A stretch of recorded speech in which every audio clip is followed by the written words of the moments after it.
ni Mheshimiwa Catherine Okoth, an ni Mheshimiwa Mogwen e Nairobi, kendo an jatend mine mar ODM Nairobi.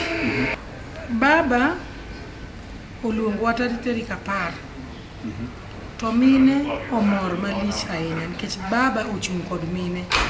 Koro tarik 10 no wadwa dhi mang'eny kaka nyalre mondo wadhi winj gima baba oluongowa, to pachwa malong'o to paro ni baba dhi lando chung' mare kaka president mar pinyni.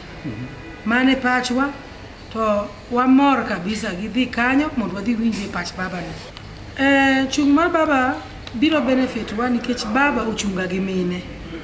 Baba ema gore kuom 2/3 gender ni. 2/3 gender no en mana gimo ofevo mine wan. Koro wang'e ni baba kobedo president mar pinyni, to mine wabiro bedo e sirkand baba mang'eny nikech baba ohero mine, ok wiye ok owil gi mine oko. Kendo mine, population mar pinyni, mine nigi kura mang'eny moloyo chuo. Koro mor mar baba nikech ohero mine biro wuok oko mang'eny gone baba kura, nikech ging'e ni bang' kura to nitiere positions ma baba biro timo nade, biro miyo gi kaka mine. Mano nyakwa gore ne.